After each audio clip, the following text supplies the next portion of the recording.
Today we have joining us Frank Vadivieso, Jasson Walker, Nyasha Tunduwani, Lauren Anderson, and my identical twin brother, Danny Brown. Well, let me give you guys a little brief bio of each of these incredible thought leaders before we go into our show today. Frank Vadivieso is the president and CEO of Griffin Consulting, a leading information technology services company helping small to mid-sized businesses deploy and leverage technology in the Washington, D.C. metro area. He's also an advisory board member for Women in Cloud and a member of Voices for Innovation. The next member I want to introduce is Jasson Walker, also known as J-Dub. He wears a couple of hats, but the one we're going to focus on today is he is the president of C-Focus Software, a $10 million revenue company just outside of Washington, D.C., and his firm provides cybersecurity, enterprise IT, FedRAMP, and chatbot services. He's also in this region where I am.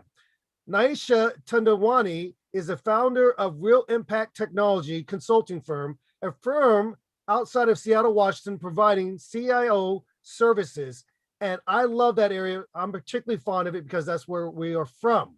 And then we also have Lauren Anderson here. She's the president and CEO of All In Recruiting, a recruiting firm specializing in the tech space, and she's out of the Las Vegas, Nevada area. And then, of course, we have my good twin. He says he's a better looking, but we'll get to that later. But my twin brother, Danny Brown, he's the president of App Meetup.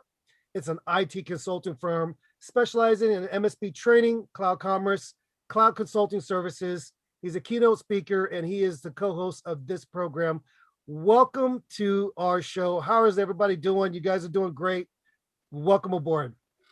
Thanks, Dave. Appreciate it. I will have to say that I am excited to have so many African-American Black entrepreneurs on the show. And it is one of the things you don't really get to see, where we have not only 5, 6, all of us are our own CEOs of our own companies, which is fantastic. Doing the best that we can to build up the economy here in America, but also doing the best that we can to help represent and let other people know that they can actually aspire to be in positions that we are in today. So I'm grateful to have the members here of the BCPA and really looking forward to having everyone share their story. Well, Dan, before we get into what BCPA is and why it's so important for where we are today, let me ask each of the board members here, each of the representatives, to share a little bit about who they are and their journey of leadership. Lauren, would you mind sharing first a little bit about who you are and tell us about your journey of leadership, what led you to beginning your company? That's a great question, a loaded question, David. So I am a very proud entrepreneur. And so obviously the owner, like you mentioned, of All In Recruiting and Talent Boutique, where we hire top talented and diverse professionals across the country, specifically in technology fields, for most often the Fortune 100. We've been blessed enough to get to that level. So my story is very strategic, very intentional in regard to, my education, my training, and then being able to take that leap of faith out into this crazy world of entrepreneurship. So, I did the typical things the American way. Went to college. I started in junior college, went off to Indiana State University to get a 4-year degree in human resource development and sociology. And then I got tired of the Midwest and that kind of small kind of mindset and needed to get back to my big city roots. So I moved to Chicago, got a grad degree in human resource management from Roosevelt University down there in Chicago. Did some really awesome things, worked for Obama as a campaign intern in college for a while. Ended up moving to Hyde Park and living across the street from Obama, which was really awesome, and being very successful there in Chicago on Michigan Avenue. And then I moved to Las Vegas 10 years ago, crazy Las Vegas, to get into the HR world and gaming and hospitality, and worked for, so far, 3 of the world's largest gaming and hospitality companies. Wow. And in 2017, I decided, I think I do very well at this, and I decided to go independent and was able to more than double my corporate income in less than 6 months after leaving my huge corporate job. So entrepreneurship has done great things for me. It's helped me to inspire other people. And of course, in what we do, it helps us to actually create opportunities and help others to get generational wealth as they excel in their careers, and we place them in really awesome jobs. That's wonderful, Lauren. Thank you so much for sharing about that. And what a wonderful opportunity to be able to continue to build on your platform. I love it. Frank, would you mind sharing us what your journey has been like and what led you to start Griffin Consulting? Yeah. So, I think mine is a tale of, and this is something I say all the time, which is, you can only be successful if a lot of people want you to be. And it started off early in life, as a young man, young kid in school, really lacked direction and focus. And I'll never forget, in my senior year of high school, really had no plans for going to college or anything. But I think the faculty and staff at my high school kind of saw something in me. And I'll never forget, I was sitting on stage, kind of these graduation ceremonies, and they called out my name. And I was like, what was that? Why did they call my name? They said, dude, you just got a scholarship to the local community college. And so got a full 2-year community college scholarship to my local community college here. Again, I had no plans of going to college after high school. And I'll never forget that. And that kind of led me on this journey into computer science. So left the community college, went to the University of Florida, studied computer science, and then got hired by a very large system integration firm here in the DC area. And again, while working for this integrator, was mentored by some individuals that really took an interest in me and I think saw something in me that I didn't see. And one of the managers hired me away to come and work for a small 8A government services company here in the DC area. And at that moment, working for a small business, I just got the bug for entrepreneurship. It was just amazing to be feeling like you had an impact. Obviously in a small company, you're wearing lots of hats. And so I just got the bug. And I think it was probably about 11 years after I started my career, then I started to kind of really get a passion for or looking into what would it take for me to start my own company. And, again, working for a small company, I'm looking at what's going on. I'm saying, I can do this for myself. Yep. So like a lot of us, I started my company kind of as the second 40 hours of the week, just providing technical services to some small companies. Again, at that time, it was just mad money for me, right?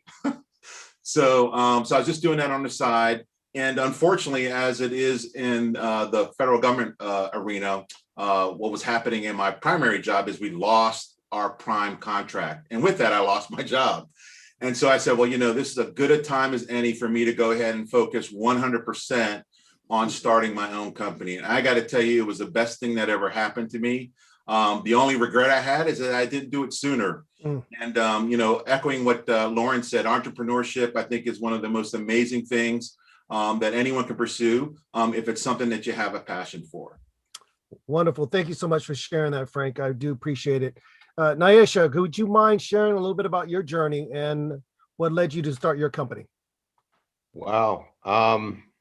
So what is interesting, so I thought I was a second generation entrepreneur, and I was thinking about it the other day and realized I'm a third generation entrepreneur. Mm-hmm. So I was born and raised in Zimbabwe.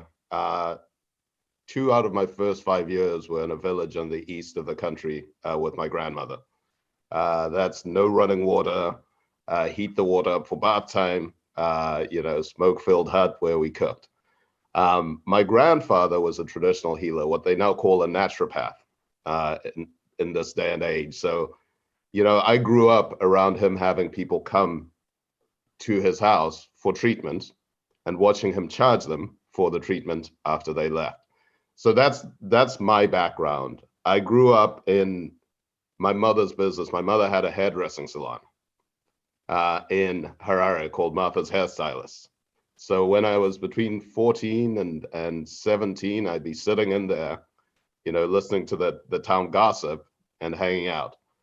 My dad left the bank in 1980 at Independence. He was supposed to be one of the first Black bank managers for Barclays Bank. And he said, I think the opportunity is greater for me outside this environment, so I'm going to leave. So as I personally hit my 30th birthday, I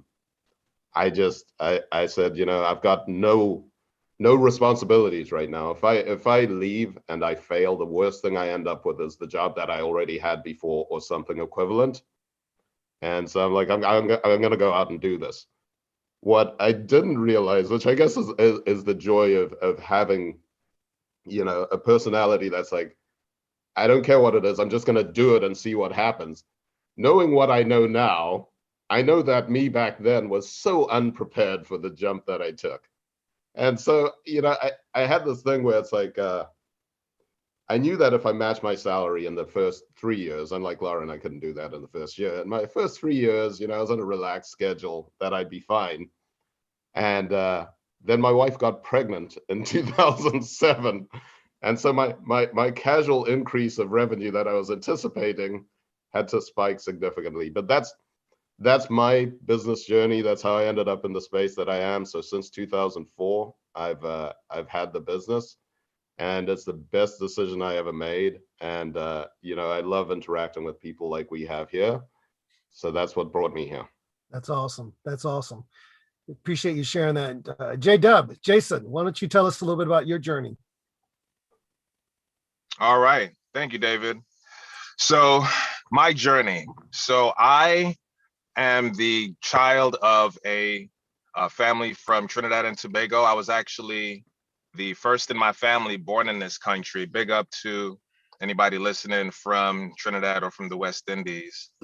And so I had like the typical hardcore West Indian family that really had very high expectations in terms of, what I had to do in school. My dad would always tell me, my parents have been here for 40 years, but they still sound like they just got off the banana boat.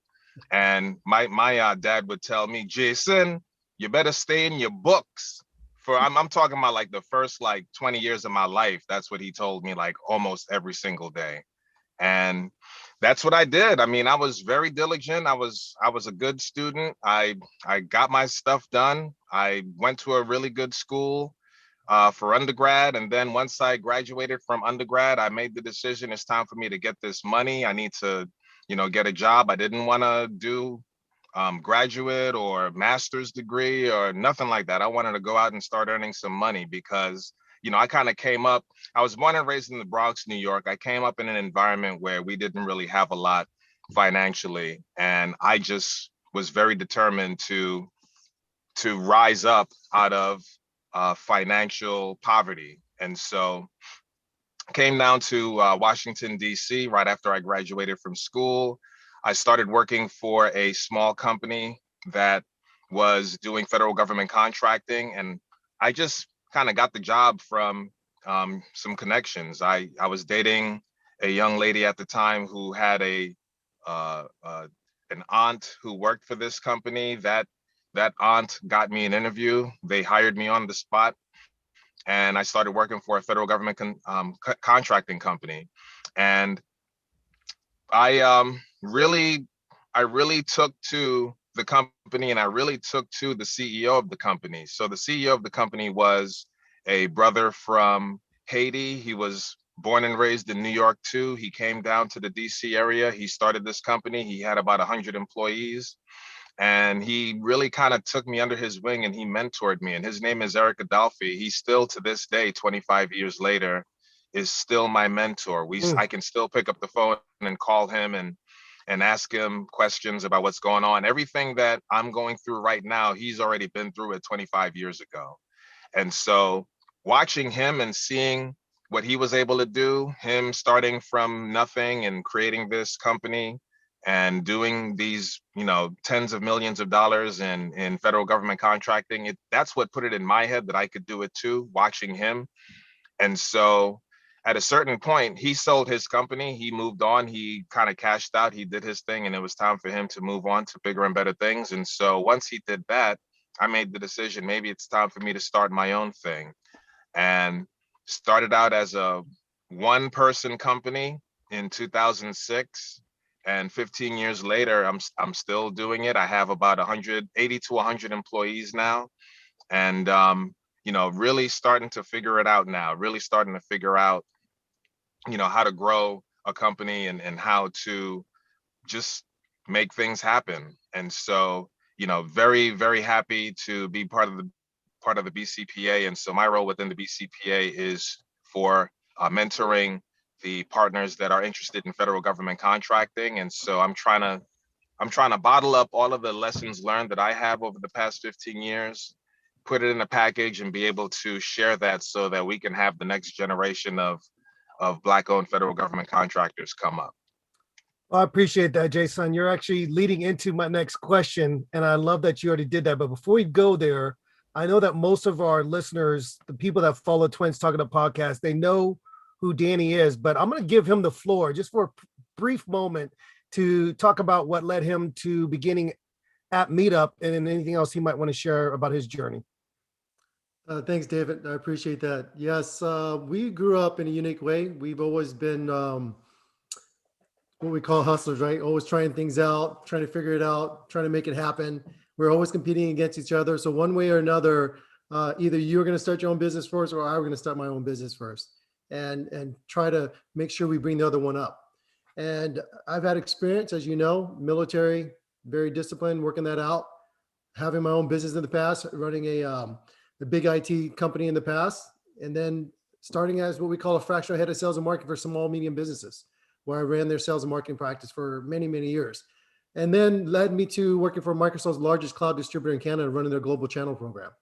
After that, I realized I have a pretty good idea of how to help people, and I want to continue to do that. So at Meetup is really a accumulation of everything that we've done in the past, helping people grow their business, helping them with the mindset, helping them to be able to sell, do better in sales, be able to market their business better. And that's really why App Meetup got started. Also, we have the goal of being the first Black-owned distributor in North America, if possible. And the members on this board, the BCPA board, has been nothing but great cheerleaders to try to help our organization get to that point. So very grateful. That's wonderful, Dan. I appreciate you sharing that. And it really is amazing to see the way that you guys have come together, the way you work together. But Jason actually led into the next question I had for you, which is about mentorship. We understand the value of support and teamwork, but can each of you share briefly about who's helped supported you, or who's helped provide the vision for you, who's giving you that kick in the backside to say, let's get it going? Is there a mentor or somebody you want to highlight at this time? So let's see, Jason already shared about his mentor that he still has connection with, even though that person has retired, but he still continues to lead with his example and his experience. Let's go with Frank. Frank, has there been a person that's played that role for you? You're on mute. I'm sorry, Frank. So it's been several individuals through my career, but namely, it's been a community effort. And I'll kind of share this story this way. So early on, once I'd started my organization, I kind of made the decision to become a Microsoft partner. And I'll never forget, I happened to join one of these monthly SMB sales calls where they were giving overviews of what they had in market. And on this call, they kind of mentioned this organization. They said, hey, they're the International Association of Microsoft Channel Partners. It's a great organization. You should check them out in your local community. So I went ahead and looked, and lo and behold, there was a DC chapter. So I went to the meeting that week to that meeting. And I'll never forget, the first person that came up to me and introduced themselves to me was Nakia Carter. So Nakia Carter was a SharePoint extraordinaire. She had her own company. And from that moment on, I got to meet such a large number of individuals who were like-minded, that really helped me with regard to growing my business. Again, it was a forum where I could meet other small business owners, right? And we could talk about the issues and challenges that we're facing. And you fast forward to today, again, my brother here, Nyasha Tunduwani, who has been a big inspiration for me. We now have an accountability call every day where we check in on one another to talk about, hey, what are you doing to grow and develop the business? So I'd have to say the community has been just phenomenal for me, and obviously getting to know all of the members here on this call today. But definitely that definitely played a big role in my growth and development, and continues to do so today. That's wonderful. Thank you for sharing that. Nyasha, since he put you on the spot, I love it. What's your any thought on the role of mentoring in your professional growth? You know, I mean, it's critical, right? And you know, there's lessons along the way that have really helped me understand how the world works, specifically the business world. So, you know, I'm going to give a shout out to two people. One is Skip Rowland, who is out of Seattle. So Skip's an eloquent speaker, you know, phenomenal. But what he taught me was around how cliques and networks and structures work. And so, you know, what Jason mentioned is the power of a network, right? What Frank talked about is the power of a network. And I didn't really, you know, I was young, I was new in business. I didn't really get that until he explained it to me. The other people that have had an insane impact on my life, Karen Fazio, Chaitra Vadulapalli, and I mentioned them together because Karen really connected me to Chaitra. So Chaitra and I have over the last 4 or 5 years done more engaging with small businesses, which is her passion, community engagement, another passion. And I have really learned from her. So what we're doing with BCPA coming together is really modeled on and supported by what Chaitra helped me do for my business. And she has continued to give back and really help to define my outlook on how business interacts, how community interacts, and how the two together have an incredible power to improve and uplift the lives of others. Love it. Thank you so much for sharing that. And matter of fact, Dan has really pushed for us to mention mentorship and the role that we need to help other professionals to attain their goals. And so in the next month or so, we're going to be adding a couple more episodes centered around mentoring and the role of mentoring and why it's important. And I appreciate you sharing about the community that's there. Lauren, would you mind sharing briefly about anybody that supported your growth and your vision? Yes, always glad to do that, right? So the people that cheerlead for me are business angels, business godfathers. I give them all kinds of titles.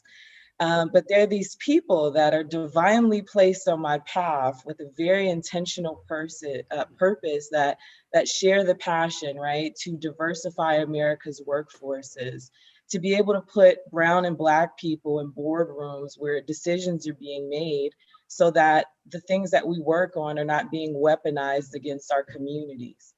And so the people that help me do that are so random, Danny and David. It's so mind-blowing, you know, and they're often not like me, right? Mm-hmm. They're often not even Black people. And so Sherry Dunn, Black woman out of Portland, who has been phenomenal in the space there with the movement as far as Black excellence is progressing in that town. There's Lori Eberly, who's a white woman who's kicking racism in the butt and is not ashamed to do that publicly. There is Mark Jackson, who's an amazing, successful Black man here in Las Vegas, runs a completely different type of organization from my business. He's in healthcare.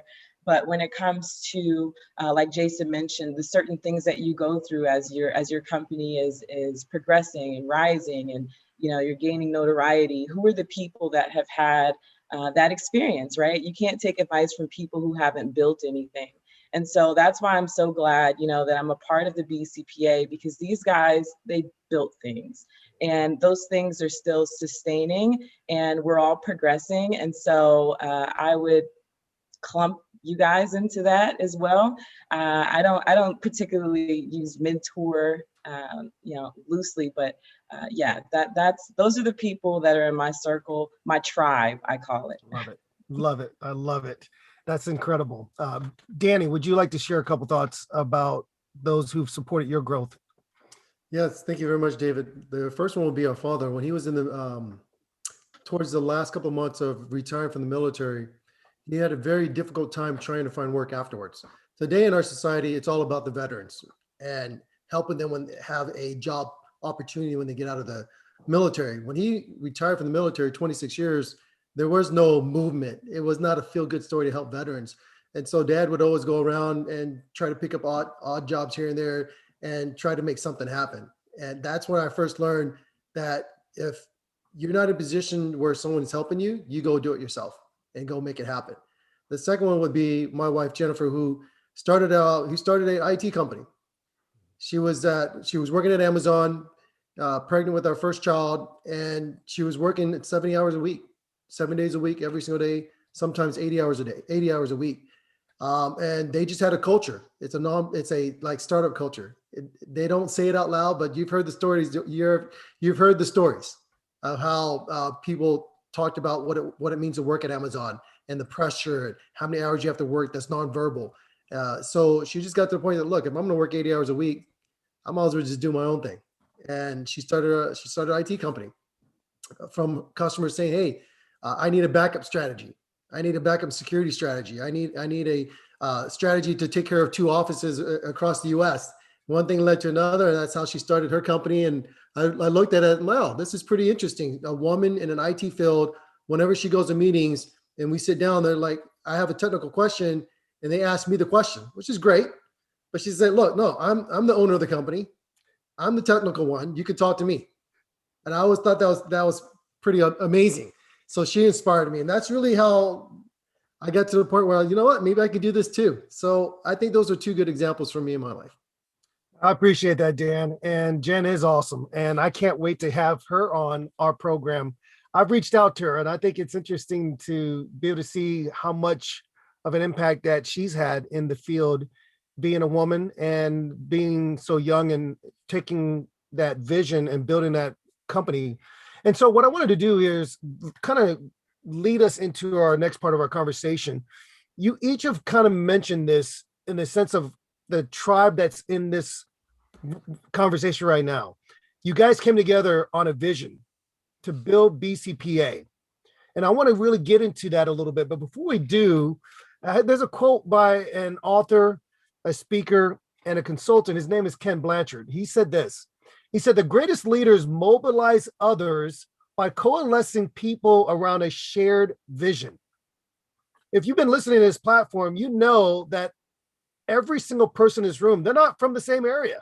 We've got Vegas, we've got LA, we've got Seattle, we've got DC, we've got Austin, Texas. It's amazing how you guys came together. How did that happen? What led to starting BCPA? And I want to kind of direct this question first to Frank to kind of get his thoughts on what led you to want to begin BCPA. And then maybe we'll have one other person. I was thinking Nyasha come in and share a couple of thoughts as well. All right, thank you, David. Yeah, this journey started several years ago, and I think the glue for most of the folks on this call was our journey and our start with the International Association of Microsoft Channel Partners, right? And specifically, I guess it's about 2 years ago, a little over 2 years ago, I was the diversity and inclusion chair for the IMCP. And both Danny and Nyasha were their respective D&I chairs for their local chapters. And that's kind of where, this relationship started. And I can remember several years ago, a couple of years ago, Nyasha and I having this discussion. I never forget when I first met Nyasha at Inspire. And we got introduced, and he's like, good luck with that D&I stuff, okay? Call me back when you start having an impact. Well, anyway, Nyasha was definitely a very instrumental part of the committee. And I'll never forget, this was right before the George Floyd murder. And we had a lot of success in really educating our community about the importance of and the business benefits of incorporating D&I as part of a business strategy. But Nyasha and I started talking about, well, how do we really make this work for organizations? How do we tie these initiatives to the bottom line? How do we start opening up opportunities for organizations? And that was right about the time that the George Floyd murders occurred, the George Floyd murder and Breonna Taylor murder occurred. And that's what really changed our perspective. And we were like, we really need to do something about this. And it was really a couple of things that really propelled us as well. During that time, there were some town hall meetings that were being conducted by IMCP. Lonnie Phillips held some sessions with the group, which were fantastic. And then Eddie Bader, the president of the Americas at that time, was having some discussions as well with members of the D&I committee. And I'll never forget his question to us, and Nyasha and I were on a call, and he said, hey, we want to lean out and lean into the African-American community. Is there a community in the ecosystem that is focused 100% on Black-owned tech companies in this ecosystem? And there wasn't at the time. Unbelievable as that sounds, there wasn't. And that was really one of the things that really drove us as well to basically start this organization. And I'll pass it over to Nyasha to kind of tell the story from there. Yeah, so it's been an interesting journey because we all came to this from different places, right? So Jason's on the call, and I've told this story to death. So I was at Inspire with Jason, Microsoft Inspire, the global partner conference with Jason. This is 2017, I believe. And it was in DC, and we were hanging out. It was day 3. I hadn't met any African-American owned partners or African-American owners of partner organizations. So I was sitting at lunch with Jason, and like, Jason, where are the African-Americans? This is ridiculous. And he says, well, they're serving lunch. Right. And that was real. Right. I mean, so we had walked the halls. We had not seen any other owners. It was ridiculous. And so, you fast forward when the issues were happening. So the George Floyd murder, everything else. And I'm sitting here on Facebook, and, I've got executives at companies with, $1 million budgets. Like, hey, can you let me know, I've donated to the Urban League, I've donated to NAACP, I want some local Black-owned restaurants that I can go buy dinner at. And I'm like, it has to be a better way than this, right? We have to do better. Frank mentioned the really powerful town hall at IAMCP, right? Lonnie did a masterful job of bringing people's voices to the table. And then, after that, because Frank was chair of D&I, and, you start getting invited to these things where people are like, well, come explain so that, you can expand understanding, which is phenomenal, right? I mean, we all want to expand understanding for people. But ultimately, when it came down to it, I'm like, how many times can we go onto webinars and cry? And is that going to help us move forward? Right. And so, I looked around and Chaitra mentioned is a mentor of mine who has built communities. So I looked at how Wix started, how WIT started, and then ultimately what we could do, Women in Cloud and Women in Technology started. And I was sitting there with Frank, and I don't know if you remember this, Frank. It was, I received a thing for Lesbians Who Tech conference. Yes. And I looked at the lineup and I was blown away. I'm like, I got to go to this conference, right? There's these phenomenal speakers. I think Alan Hamilton was there from Backstage Capital, a bunch of other people. And I'm like, okay, we gotta scrap this. We gotta build something for us that allows us to have the access, the advocacy, and the support that we can give to each other, and ultimately build these multi-generational businesses that have size and give us a voice so that when we're talking to a Microsoft, an HP, an Amazon, or, whoever, and we have enough people. And the thing which, people are like, oh yeah, we're having a hard time finding the Black-owned companies, or we're having a hard time finding the Black talent. We need to solve that, and we're in the process of solving it. So why BCPA started? So we could have a voice, so we could have access, and so we could make sure that there are no excuses for people not doing business with Black-owned technology companies any longer. Yeah, and just to dovetail on what Nyasha just said, that whole narrative that we can't find any Black-owned companies, that is such a crock of shit. Like it is so ridiculous that in today's day and age, I mean, I personally know like 20 plus companies that are doing federal government contracting that have significant technical capabilities. Typically a Black-owned IT company that does work for the federal government and probably in the commercial market too. I'm more of an expert on the federal. Usually the CEO or the owner of that company will have significant technical capabilities. That is usually the cachet that a Black-owned company will bring to the table, is significant technical capabilities, but probably lacking more in the business development area, probably lacking in the connections, the degrees of separation between that CEO and the people who actually have the money to pay for those services. And so what I would like to do, what I want to make sure that we do is, when it comes to the federal companies, that we provide that connection, we provide that opportunity for those companies that have that technical talent, that have the credentials, that have experience, that they can find the people who have the money, and we can bring those two parties together, especially within federal government. And so that's kind of the main goal that I would like for BCPA to solve. Nice. But you say something very interesting, Jason, as we're going to go into this next question. What's very clear to me is that every single one of you, very passionate, you have an incredible vision, and you kind of said to yourself, wait a second, there's a need here. We're not the only ones. We can make this impact. And that's how you guys came together with this new tribe.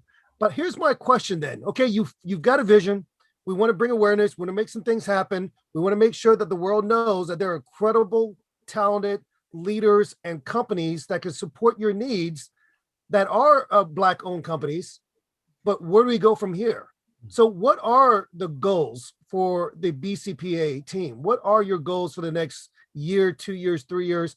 And then Lauren, maybe let's start with you, because with all that happened around George Floyd and the rise of what we call social awareness, this awakening in companies to say, let's talk about diversity. What's sad is that companies will tend to hire people they know, people they're aware of, people they're aware with, and then not really look at what's the best talent out here. But what are some of the goals for BCPA, Lauren? You made some great points, right? And that is true, right? We know that as a human resource professional, studies have proven that people hire people that are like them, right? And so how do we eliminate these biases that people have, even if you're a Black business owner, right? We have our own biases as well. And so how do we become empathetic? How do we become compassionate? How do we become strategic and intentional about how to eliminate those things, right? And so, we all have all of our different pieces that are working together towards this common goal, which is the BCPA. And so we've got very, very ambitious goals that we're going to reach very quickly. And we want to open that opportunity for others. And so we've got an agenda to create 800 new tech jobs. We've got, 1,000 digital transformations that we want our partners, our 100 partners, to be able to fulfill. And we want them to be able to have access to capital. If you saw the recent announcement from Satya, he's now unleashing trillions of dollars in the partner ecosystem for others to have market opportunity. And so we're the catalyst to that to happen. When it comes to companies that are having these issues with hiring, having these issues with retaining, having issues with finding Black vendors to do business with, the reality is that there are no excuses. Like Nyasha said, you can see us now, that means we exist. So we live in America. In America, we don't have a diversity problem. Okay, you go to Chicago, there's no diversity problem. You go to New York, there's no diversity problem. There are some places in the country that are more rural that need more color.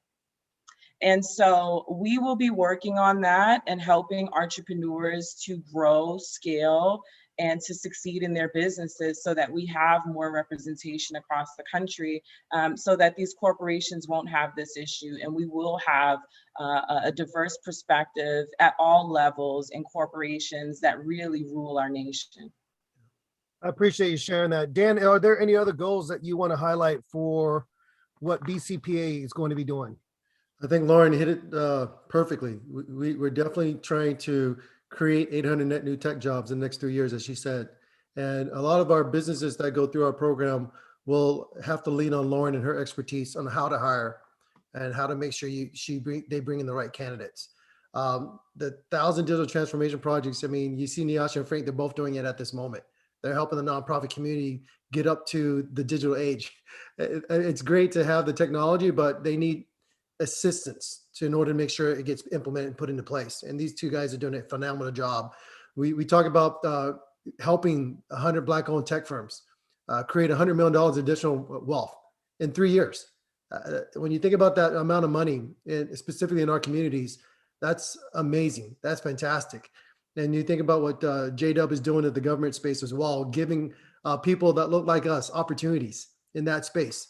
That's been exclusively year in and year out, only allocated towards certain individuals or certain groups or certain companies as the prime vendor. And we have to be left with what we call the scraps. So I do think that everyone's doing a phenomenal job, an excellent job. I'm just grateful to be a part of this, what I call great movement with these great individuals. I Yeah, appreciate sharing that. Go ahead, Nyasha. I'm sorry. yeah. I was just gonna say, you know, when we look at the target, this is our original target that we set up, which we're finding out apparently was way underestimated. So I think one thing that you know, if you look at our stories, I realize I'm very fortunate, right? So, you know, I had 2 Black business owners that happened to be my parents, right? Strong woman business owner in my mother, and a strong black man business owner in my father. For a lot of people, they don't have that, right? So what we're looking at doing when we say we want to generate these types of numbers, it's so that kids that are out there, that next generation, can see owners that look like them, and it normalizes that for them, right? When Jason says, oh, I saw Eric and I knew I could do this, right? When other people say, you know, I saw this owner. For me in Seattle, Earl Overstreet, when I saw his article that said he's doing $30 million in business a year, I recalibrated everything, right? I'm like, okay, let me change my numbers. So for BCPA, one of our primary objectives, and people have asked, like, you know, are you going to go in because there's, you know, things with youth that need, you know, mentoring and everything else? Our role is to create the examples of entrepreneurs that are successful that can then go back and donate to organizations that serve youth, that can go to speak to youth and show them that we're present, visible, and able to help them. So if students or kids want help with how to start a business or learning how to be in business, I'm sure everyone that's here would step up and say, let me do this. But we're 100% focused on creating the example so our next generation can see that, and it's normalized that being Black, successful in tech and owning a business is a thing that they can aspire to, that is available for them. I appreciate you sharing that, Nyasha. I remember when you guys had the Rise launch event. What was really inspiring was not only to see the different, I would say, industry thought leaders that were there. You had so many different people from different backgrounds, different races, different types of fields that wanted to get involved. So let me ask this question. How can people, businesses, organizations get involved in helping to push your vision at BCPA? And maybe Jason, would you mind taking a stab at sharing that? Sure, absolutely. So there's a couple of different ways. So number one, we're always looking for companies that want to be partners, that want to actually be partners within the BCPA, that want to join the accelerator, that want to participate in the events that we do. We'll have, you know, some speaking engagements where we would, you know, love to have as many Black-owned companies that want to hear some of what our programming is going to be able to offer. We lost the audio. You know, participate in those events. Danny, you want to pick it up? You might have to repeat yourself, JW. We lost your audio. Oh, really? Hey, can you hear me now? Yes, we can. Back. Okay. All right, I'll start over. So yeah, there's a couple of different ways that we would love the participation of different companies. So number one, the accelerator. So we're gonna have an accelerator where Black channel partner, BCPA companies. Well, let me start over again. Let me start that over again. All right.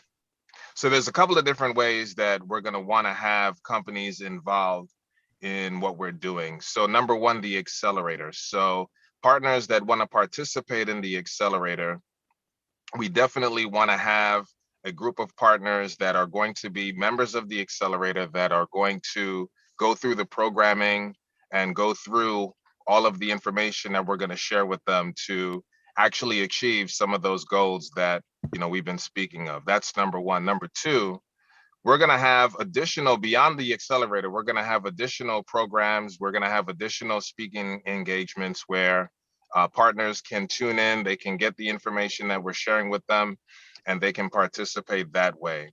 And then the other way is, for collaborators that we're going to be working with, we're going to need several collaborators to achieve some of these goals. And so if there are any individuals that, either they have their own initiatives that, we can collaborate on, or if they have some resources that would help us achieve the initiatives that we have, we would love to have that participation as well.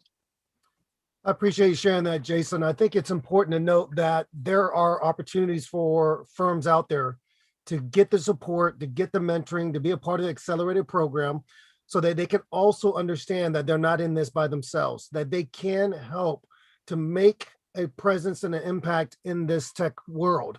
So I've got to ask this question, though. We talk about how business can get involved. Let's talk about some of the partnerships, the key partnerships that are helping you to build upon this vision.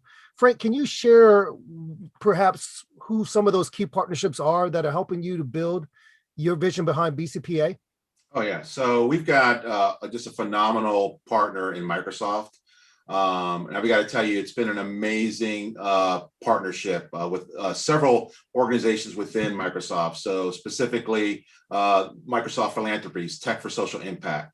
They've been just a phenomenal partner from the very beginning. An individual by the name of Jane Coe. I'll never forget my first interaction with Jane. She basically said, look, I want to help. I want to do something. I'm tired of the talk. I want to actually make an impact on this issue. And she was very instrumental in getting Nyasha and I in front and actually at the table to help at least provide feedback to a very successful program that they launched last year, which is a nonprofit tech accelerator for Black and African American communities, which is a program that is designed specifically to provide assistance for those organizations that are impacting and supporting the Black and African American communities. And that's been a very successful relationship. Second is the federal government group within Microsoft has been just amazing here. They brought us to the table and are working with Jason to provide opportunities for Black-owned tech companies. So they've been very instrumental.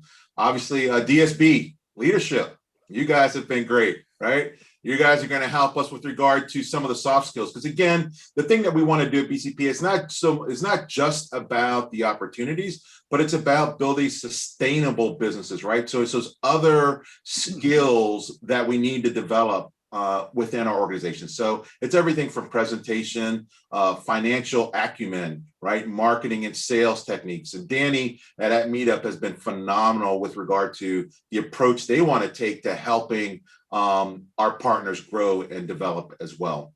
And then I'll say directions training. They've been fantastic as well. They have donated scholarships to help our members get their employees certified, if you will, on several technologies. And again, it goes back to where I started my story, right? Where I said, you can only be successful if a lot of people want you to be. And we've just had a lot of organizations, great organizations, lots of phenomenal people lean in. And I'd be remiss if I didn't mention Chaitra Vidulapalli.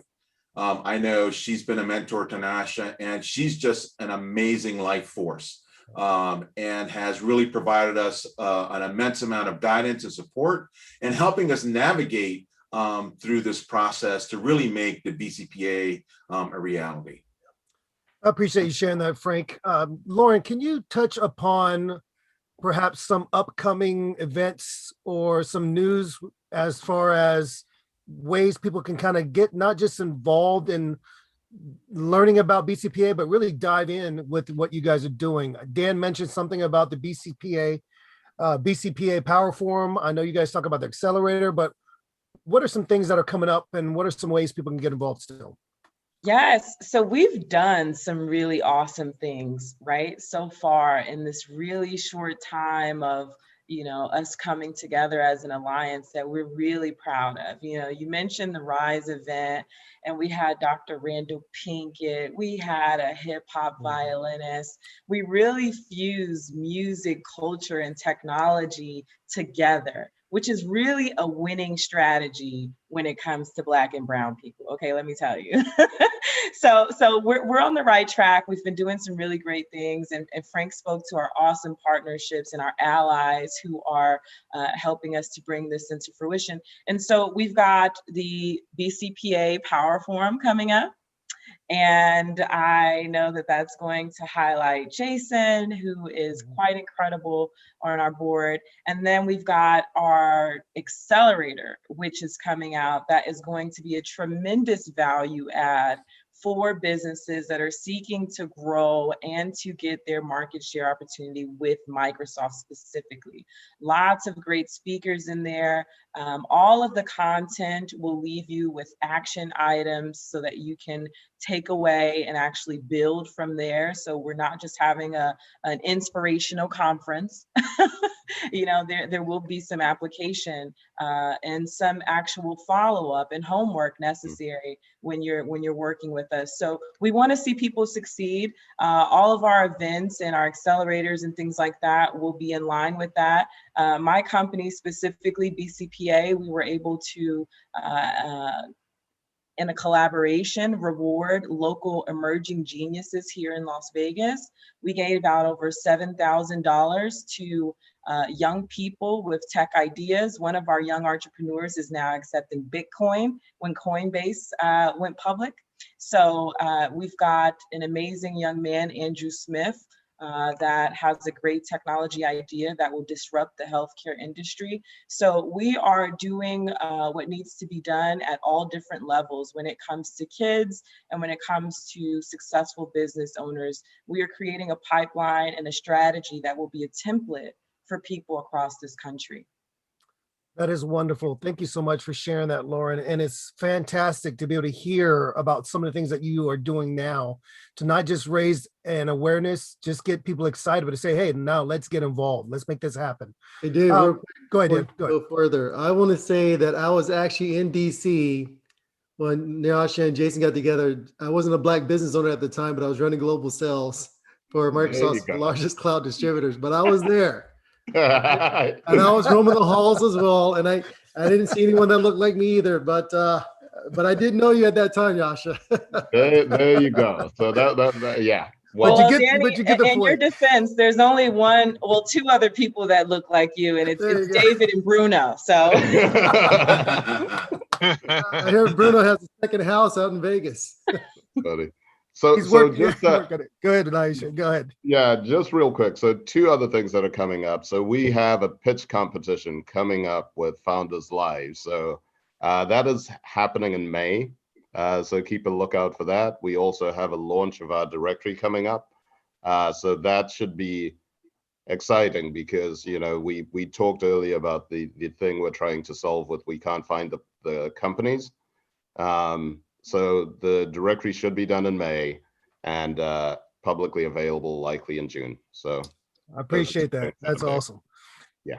Real quick, I got to ask you guys this because I can keep you guys on forever, but I want to ask you, is there one leadership lesson that you've either learned or you still hold on to that you would like to pass on to the Twins Talking Up listeners? Just one leadership lesson. Let's go around and let's start with Jason. He's there. Would you mind sharing one leadership lesson? Make a decision and go. When you are an entrepreneur, when you are a leader, you're not going to have all of the answers before you have to make a decision to go. And so you have to be able to just be confident that you can go with the information that you have at the present time and you figure the rest out along the way. I mean, anytime you procrastinate because you don't feel like you know enough or you've done enough, that's never going to help you get to where you need to go. And so that's always been my biggest thing, is go with what you have right now and figure the rest out along the way. Wonderful. Lauren, would you mind sharing your lesson or tip for everybody? Yes. So I love what Jason said, right? It echoes the fact that you don't have to be perfect to get started. And I think that that is what holds a lot of people back, is that they think they have to be at Jason's level to kind of break in, right? Well, you can actually just learn from Jason. How did he start? You know, what's his story? And so all of that helps. I would say be outrageously optimistic. That's my go-to. An abundance mindset will change your life, you know. And, I think that right now, considering the nature of our country and the climate of what we're within, it's very important to use faith in business. And so what I've realized is that many of those who were in the front of the line are now in the back. And so many that are in the front now are getting the proper respect and the proper business because they do business with integrity. So I would say have faith, be outrageously optimistic, and you don't have to be perfect to get started. Wonderful. I appreciate that, Lauren. Frank, would you share a couple of words of wisdom for our listeners, perhaps a lesson that you've learned or something you're continuing to push forward? Yeah, I would say surround yourself with very smart and great people, right? So I consider myself to be probably a little bit above average intelligence, right? So probably the C student, but I know smart people, right? I've got a lot of smart people on my team. For example, my wife is the smartest person I know. I consult her often. So I say surround yourself with smart people, right? Develop that network to kind of help you, and be humble, right? Don't be afraid to ask questions and ask for help. Again, it's, making mistakes is something that's going to happen. Learn from those mistakes is how you get things right. Wonderful. Nyasha, would you mind sharing a thought or two about a leadership lesson or something you're pushing forward in terms of your time here as a leader? Wow. It seems like I need to say something extremely deep here, right? No, I think, a couple of things. So I think you have to be willing to sit in discomfort, right? So when you, and I did this because I set a target, a revenue target, which, I'm doing like 368,000. I'm like, I next year I'm going to do 700. Right. And then, of course, what happened? I immediately started backing off that goal. It's like, well, maybe 458, maybe 500. And then I'm like, nah, screw it. I'm going to go talk to my cousin. I told my cousin, we are going to do 700,000. Right. And I came short. Right. I ended up at like 580. But you know what? That really reinforced in me, like, hey, just sit in the discomfort. If it's, you're at a place where you're like, well, I don't quite belong, like everyone's got like I sat across from a guy who's doing like $100 million, and he was talking about a strategy for the next year. The discomfort was like, do I hang out here or do I go talk to someone who's a little closer to my size? I'm like, I'm going to hang out. And you know what I found? We had the same issues. He's like, well, I was thinking I'd grow my business to, I sold my business for 300 million. I thought my next one would be 600, but I'm going to push that up. And I'm like, that's the same exact thing I was thinking. If I hadn't sat through that conversation, I never would have known. And just sit with the discomfort and just realize that that's where growth comes from. So that is my number one thing I'd say to people. The other one, I read Think and Grow Rich years ago. So I did not have the stellar education background that some of the rest of my peers have here. But the thing that Think and Grow Rich really, the thing that resonated with me was around getting, the ability to acquire specialized knowledge. Right. So I'm a massive generalist, but I know where to get specialized knowledge from. And that one piece of information has really allowed me to do things I probably have no business doing. Even if we look at BCPA, someone asked, like, how are you going to do this for Black-owned businesses? I'm like, I have no idea, but you know what? I know the people who can do this, right? And so those two things are things that have resonated with me for years. That's wonderful. I love it. I've read Think and Grow Rich, I don't know, probably about 15 times. So that's another one. I mean, that book has just jewel after jewel after jewel. So I would highly recommend, if you haven't read that book, read it. And if you've already read it, read it again. Yeah, I love what you said, Nyasha. A quick funny story. So my business neighbor owns a pharmaceutical research company. He hits holes in our courtyard, in our plaza. So I go out and I talk to him, and I'm thinking, we're business owners. Let's talk marketing. Let's exchange ideas. Well, we start talking about property. Long story short, the guy ends up telling me his big problem right now is that someone's buying up all the hangars at the airport, and he's got 3 planes. And so I said, I'm going to go back to work. It's like, but then I realized, I said, wow, this guy's at a really, really different level, right? And so I retreated. But then when I saw him out there again, I said, no, I'm going to go talk to him. And he goes, yeah, I'm here. Like, whenever you want to talk, Jules, you want him, I got him, And so, like you said, uncomfortable, but that's where growth exists.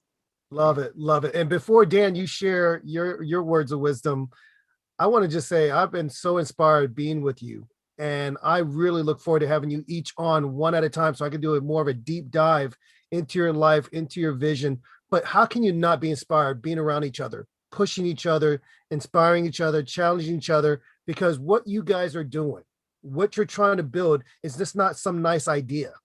We're really trying to revolutionize the thinking of our country and of the tech space. So I want to thank you personally for that. Even though I'm not in that arena with you guys, I see clearly how this is going to change everything we're looking forward to in the future. So Dan, before you share your words of wisdom, I want to encourage those of you that are listening right now to the Twins Talking Up podcast. If you haven't already done so already, push the pause button, subscribe to this program, give it a 5-star rating, and continue to push to listen to incredible leaders like these individuals here so that you could put yourself in position to inspire the next generation. Dan, let's go to you. Any words of wisdom or thoughts on a leadership lesson or something you want to share with our listeners? Yes. Coaching. Every athlete, every CEO around the world who wants to perfect their craft gets coaching. Nyasha is part of a peer group. He gets coaching. If you think about the number 1 golf player in the world, he gets coaching. If you think about the number 1 tennis player in the world, she gets coaching. I mean, you think about Serena Williams. I mean, probably the most dominant Athlete, female tennis player, and I would actually say probably number 1 African American athlete of all time. That's just my personal opinion. I know people are going to say Michael Jordan, Tiger Woods, and all those other people, but she has a coach. Every single individual has a coach because they have something about what they're working on that they need to perfect. Even in our own organizations, as you heard from all of us who are entrepreneurs and founders of our own companies, have received coaching. Even J-Dub, we're going to be highlighting Jasson Walker on the 30th of April. It's our BCPA Power Forum, where he's going to talk about his story. Yeah. And for any organization that's interested in learning how to do business with the federal government, or if they're interested in say, look, there's no way I can be like him. Well, you heard briefly about his story, how he grew up and where he grew up and what it was like. You can do it too. So I'm going to tell everybody, all of our audience, Absolutely. don't take 2021 and say to yourself, I don't need coaching. I'll read a self-help book. It won't get you anywhere. You need coaching. You need coaching in business. You need coaching in your personal life. If you're a parent, you need coaching being a parent. It doesn't matter where you're at and what stage you're at in your life. You're going to always need coaching. And I would really encourage everybody to get that. In this group, we encourage each other every day. I know I have calls with Nyasha as well. I know he challenges Frank. He challenges me as well about my business. Hey, Danny, what are you doing? Why aren't you building this out yet? Well, I'm working. No, why aren't you doing that now? So, okay, I guess I'll work on that this weekend. We all push each other. And Lauren's like, hey, what are you doing, Danny? I need you to help me grow some recruiting opportunities in Boston. You know a lot of people up there. Why aren't you helping me? So I guess I'll be helping you this weekend. We push each other. That's what we do. But at the end of the day, I would tell everybody, if you don't have a coach, get a coach. Go get a coach because you can always make yourself better. At the conclusion, what I will tell everybody, if you haven't had a chance, please go to bcpalliance.com. You'll see every one of us. We'll have our logos on there. You can find out more about who we are. You can find out more about the founders. You can find out more on how you can participate. You don't have to be a Black business owner to be able to be a friend of BCPA.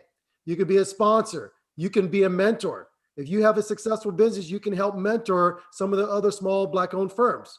If you have revenue, money, and you want to be a sponsor and put together a program and tie it with our program to help build up some of the Black-owned firms, you could do that.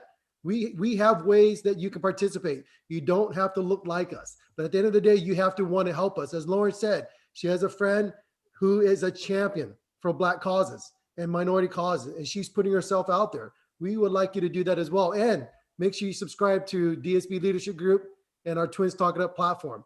On behalf of my identical twin brother, I want to thank each and every one of the board members for being on today. We want to thank you for getting up early in the morning, making time for us. We know you have a busy day today, but we are grateful for you, and we want to thank you so very much. So stay tuned, everyone, for our next episode that we have coming out. Thank you very much. Take care, everybody. Thanks for joining us. You guys are fantastic.